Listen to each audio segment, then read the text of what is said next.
The Family Under the Bridge, Chapter 8. Old Armand found that he enjoyed the companionship of the gypsy camp.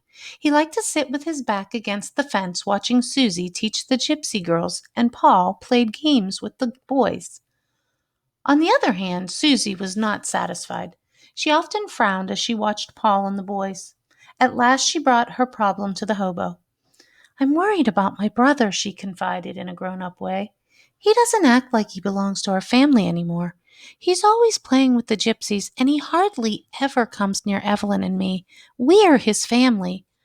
Armand had noticed this himself, but he tried to comfort Susie. "Paul's a boy," he said, "so naturally he doesn't want to hang around girls all the time. You wouldn't want to put him in skirts, would you?" But Susie only pointed wrathfully across the courtyard.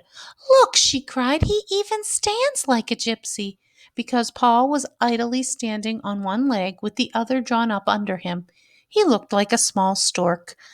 "People have different ways of resting," Armand assured her. "Now me, I lie down. That's the best way yet." Paul himself didn't help matters. "I wish I were a gypsy," he told them one day. "I like the way they live. I wish I could go away with them in the spring." Armand tried to reason with him. "If God wanted you to be a gypsy, he would have made you one," he said. "But he doesn't want everybody traipsing all over the country and living in tents. You don't want to spend your grown-up life banging on tin pans, do you?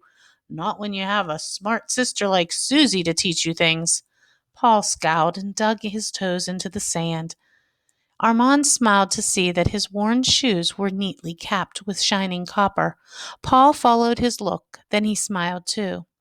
"The boys help me mend my shoes," he explained. Then he ran away to join them. "You see," said Susie, "he's even learning how to work with copper." Armand tried to think of something else to say to her, but his mouth only gaped open and his tongue stiffened. A policeman was entering the yard. He was a stern-looking officer with a heavy coat and full-cut cape. His hat was pulled down over his thick eyebrows. The gypsy boys, followed by Paul, disappeared into the tents. Most of the men were gone, but the few remaining ones vanished as quickly as the boys. Even the dogs, Jojo among them, tucked their tails between their legs and dived under the one automobile left in the yard. Morelli rose from the steps of the van and went to meet the policeman. "Your fortune, monsieur?" she asked in her softest voice. "Let me tell your fortune. Perhaps there is a promotion waiting for you." The policeman ignored her offer. "Is there a Nicky here?" he asked gruffly. "No," said Morelli quickly. "He has gone." "Where?" asked the policeman. Morelli shrugged her shoulders. "He is out of town." "When will he return?" persisted the man. "Tomorrow?" "Who knows?" said Morelli vaguely. "Today is today, and tomorrow may come late this year." The policeman turned on his heel and stamped away. Immediately, the gypsy faces appeared in every tent opening. The dogs came slinking from under the car. The women gathered around Morelli. The men and children quickly joined them. "They want to arrest Nicky," guessed one of the men. "It must be because he cut down that Christmas tree," said Paul. "They want to put him in the army," wailed an old woman. "I know that is it. They put my Teodoro in the army, and he was never the same again, gave up the wandering life and settled down in a house." All the gypsies were upset. Without another word to each other, they began packing up their belongings and tearing down their tents. Pietro grumbled when they started on his, but when he learned the reason, he awakened as if a pitcher of ice water had been thrown in his face. "We can't leave until the rest of the men come home from the restaurant," said Morelli. She went to the opening and peered down the street. The Calcette children watched the activity with growing alarm. They had never seen the gypsies work so hard or so fast. "You're going to leave?" cried Susie. "We always leave if the police visit us," said Tinka. "If we didn't, someone might be put in jail." Morelli appealed to Armand. "Why don't you come with us?" she invited.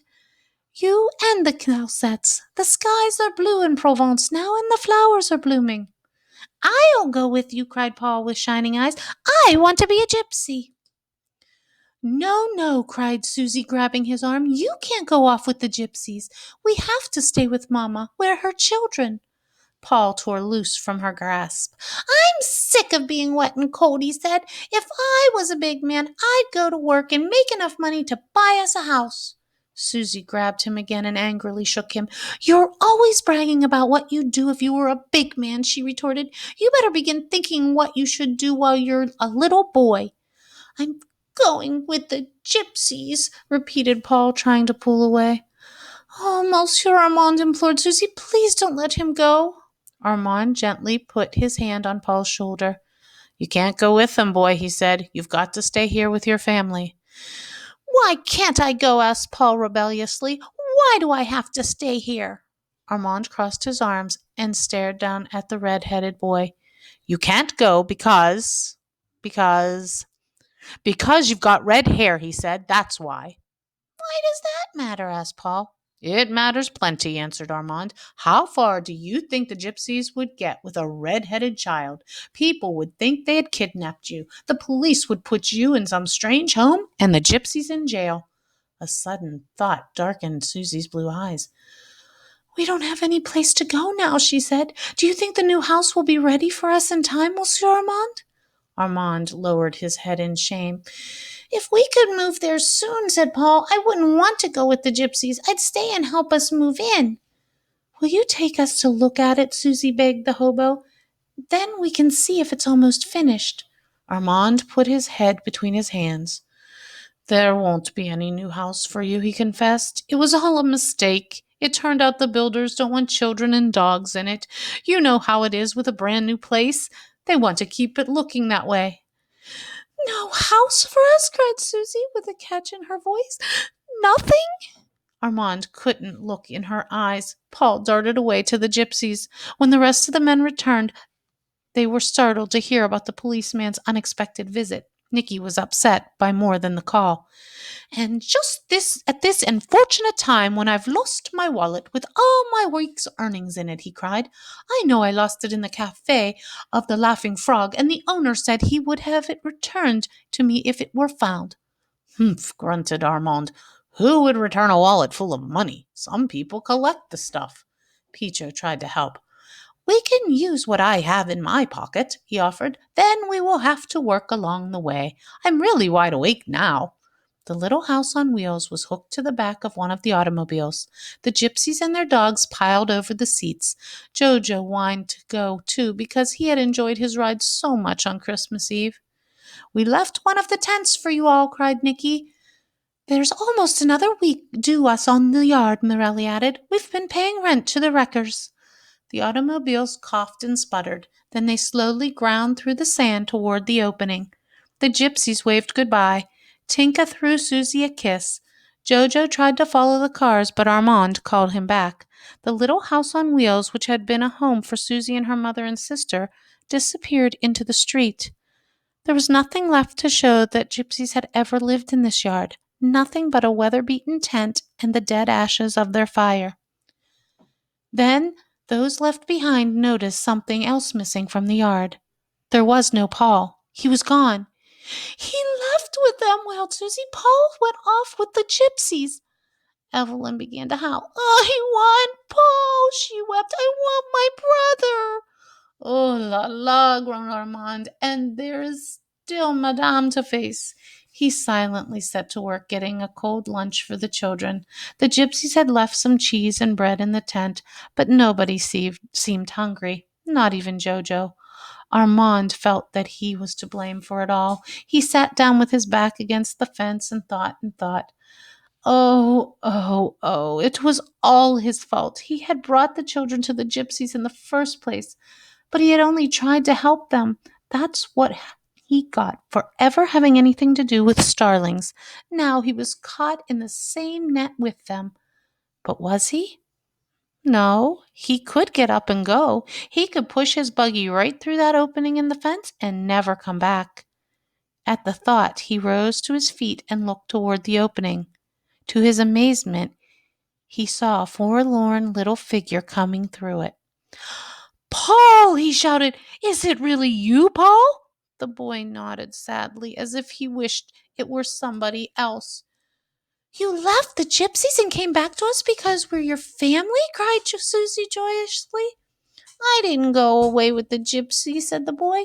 You're always saying I should stop bragging about what I'll do when I'm big and do something now. So I went down to the Hales and tried to get a job.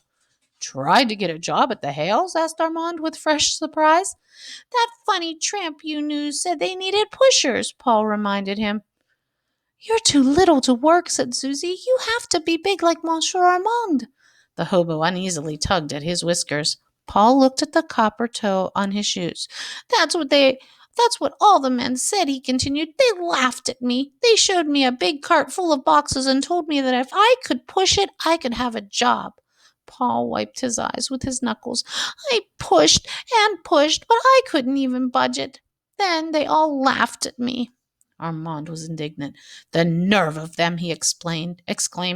I'll go down there tomorrow morning and hang them all up on those hooks. But he didn't finish his threat. He was frightened to see the policeman coming in again.